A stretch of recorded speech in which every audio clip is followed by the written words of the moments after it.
Well, thank you guys for coming by today and giving me opportunity for us to just engage in a little bit of talk and conversation about our Christian faith. And the materials that we're going to be covering over the next several weeks together are really just the basics of Christianity that lay the groundwork for a lifetime of discovery and ongoing growth in the Christian faith. And so we're going to kind of jump into it today and get started talking about what we believe and why we believe it. So I thought where we would maybe start is just talk in general, especially in this particular time in our history where the assumption that there even is a God is questioned by a lot of people. And you may find yourself, with friends or with acquaintances or saying, well, yeah, I don't even think there is a God. And so what I like to do to start with is maybe just lay the groundwork a little bit outside of talking about the Bible or outside of talking about the teachings of the Christian faith. Just say that there's a very, very solid sort of logical, rational way of thinking that, well, it just makes sense that there must be a God. Now, what you believe about that God and how you understand that God works, now we start to get into the various religions and worldviews and philosophies that exist in the world. But maybe just to back up a step before that and to introduce this idea that people have sort of intuitively asked, well, how do you explain all of this? How did this world come to be? How do I have a sense that there has to be something more than what we're experiencing in this little time and space? And that has led people then to draw this conclusion of there must be something beyond us. There must be something greater than we are. And to that, they've attached the word God. Now, when you start to pull that apart and look at it from that perspective, there's a number of sort of reasonable, rational arguments that people use to come to that conclusion. The first one that maybe we could think about a little bit is that the very idea that people pretty much across history and across culture have come to this idea that there is such a being as God exists. In other words, where else would the idea of God or a being greater or beyond us come from other than there must be one? Okay, so that particular argument leads people to say, oh, well, that makes some sense. Others have maybe taken the approach of saying, well, cause and effect, right? This causes this. And so when you start to ask the question of, well, if this causes this, what caused this? And then you take it back another step and you say, okay, well, what caused this? Well, what caused this? Well, what caused this? And you trace it all the way back then to, well, what was the first cause? And that then becomes another rational argument for, oh, well, whatever the first cause was, that's what we'll call God. Interestingly, another approach that has been taken is the idea of, it seems like, again, across history, across cultures, there seems to be some basic understanding of right and wrong, right? That some things are inherently right, other things are inherently wrong. Okay, well, who decided that? Where did this idea of right and wrong come from? And again, this conclusion, well, there must be something above and outside of us who laid the foundation, who laid the groundwork for that distinction between right and wrong. Okay? So the last one, and I think probably one of the most powerful ones, maybe one that you've even come across somewhere or heard people talk about, is sometimes called the argument from design, right? Or the argument from the complexity of life. That when you look around at the world and you see how intricately interconnected life is, and you say, well, could all of that have just happened? Just sort of fallen into place and started to work in the way that it does?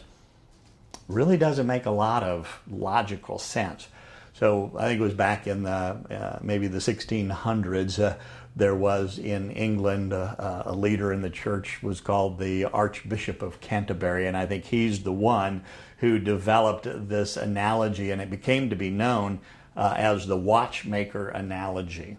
And if you think back in time, the technology of the day versus the technology of our day, picture a pocket watch, right, that a man would carry around in his vest or in his pocket, and imagine that you had never ever seen one of those before, and that one day you were walking through a field on a path and you looked down and here's this thing shiny laying on the ground, and you pick it up and you begin to examine it. You have no idea what it is.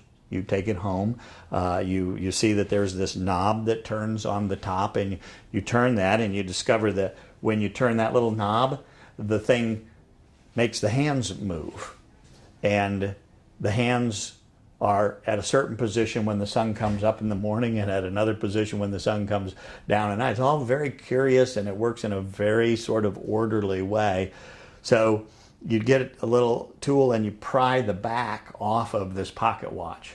And when you look inside, there's all these little tiny gears and wheels and springs that are all connected together, and they're working in this very, very sophisticated way, all to work together to make this thing function. So here was his question. Is it more likely that all of those pieces randomly fell into that case, hooked themselves all together, and began working in the way that you can observe? Or that there was some intelligent designer who put all of those pieces together and hooked them together in such a way that they now functioned in the way that you're observing? Well, it's a fairly obvious question, isn't it? I mean, it's highly unlikely that all those pieces just in the right way would fall in there. And then the application of that then was to say, well, life is a trillion times more complicated than a pocket watch. So if it makes logical, rational sense that it would take someone who knew what they were doing to create a pocket watch, then it makes a lot of sense that there must be something that would explain all of the intricacies of life that we now know. So the whole first part of this is simply bringing us to the point of saying that believing in the existence of God is a purely logical and rational conclusion for people to come to. That makes sense? Good. So once we kind of lay that groundwork and move beyond that, then the next question is, okay, so how do we explain this God? Or how do we come to know about this God or how he works? And there you get then into the whole topic or subject of religion, right? And religion then becomes a term that's used to explain how God works and what God does. And there's a variety of religions in the world. And here sometimes it's helpful to kind of make sure we understand our terms, because sometimes within our Christian community, we know there's all these different kinds of churches. For example, this is a Lutheran church, and we know that uptown in Oviedo, there's a Baptist church, and there's a Catholic church, and there's a Methodist church, and there's an Episcopalian church. And sometimes people will use the word religion to refer to all these different kinds of Christian churches. But really, they are all part of the same religion, namely Christianity, which is the big term that covers all the different varieties of Christian churches that exist. When we talk about religion, we're talking about complete different ways that groups of people have looked at to try and understand how God is. So I want to be real specific when I talk about religion to say, I'm not talking about different kinds of Christians, I'm talking about complete other ways of looking at how God exists and what works. Okay? Good. So There are those, for example, over the course of time and history, who have simply observed nature, looked around at the world, and they've kind of come to the conclusion that, it would appear that there's different gods, plural, right, who are responsible for different things. And so they assign, the things that they see in nature to, the God of the sea or the ocean, or the God of the air, or the God of the land and of the plants. And in a lot of those, and those kinds of religions, sort of nature religions, sometimes get termed with the word a pagan religion. And that doesn't mean they're bad people, just means that they believe in nature. And nature is kind of the way that they have gone about explaining the way God works. So you might think about the ancient Greeks, or the ancient Romans, or even Native Americans, right, who have this idea of multiple gods who sometimes are interacting with each other, even arguing and fighting with one another, and human beings kind of get stuck in the middle. And if human beings have anything to do with those gods, it's to try and appease them, to try and keep them happy, to try and keep them from, messing with us too much by doing certain kinds of activities, okay? So that's one type of religion, right? Another one that's become very popular in our day is the idea of God as sort of a depersonalized energy or force that exists in the universe, right? So y'all are maybe too young to have even remembered the Star Wars movies, but they've been out again recently. But in that whole series of movies, the whole idea, and your namesake, right? Luke, use the Force, right? The idea that there's this energy that exists in the universe, and if you just learn the right methods or techniques of meditation, you can tap into this God energy that exists in the world and kind of channel it into your life to help you be able to comprehend, understand why life works the way that it works. Okay, so now you move out of what are called pagan religions into what sometimes are called mysticism, right, or mystical religions.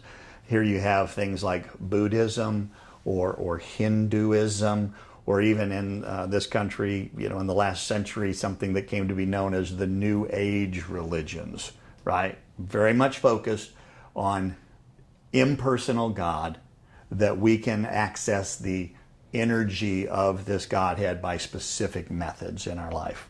Got it? All right, here's the last one, then we're going to take a little break.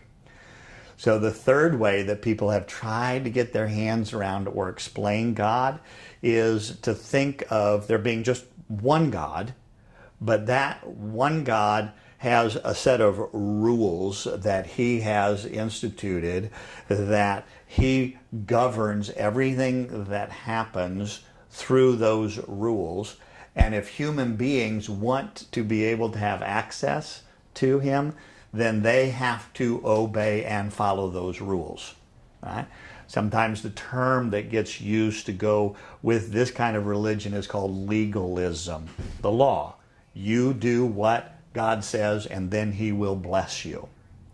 So when we think about all of the world religions that exist, religions like Islam or the Muslim faith, very much is a legalistic religion that says these are the rules, follow the rules, then God will bless you. Judaism, the religion of the Old Testament, kind of started and fell into that type of an approach to God. Here's the rules, follow the rules, do the rules, then God will bless you. And I would say that much of what gets called Christianity, much of what actually gets called Christianity winds up falling into that variety of approach to God, of the religion, of being a legalistic religion where, why do you go to church? Why do you try to be a good person? Why do you follow the 10 Commandments? Well, because if I don't, God will punish me. If I do, then God rewards me and blesses me. Right? So just to kind of summarize again, we want to understand that believing that there is a God is a very reasonable and logical thing to do. And then all of the different kinds of religions that we have in the world, the major world religions, kind of fit into different categories in terms of what approach they take toward God. Okay? Good. Let's stop there for a little bit, and maybe we'll come back and get then specifically into what the Christian religion teaches.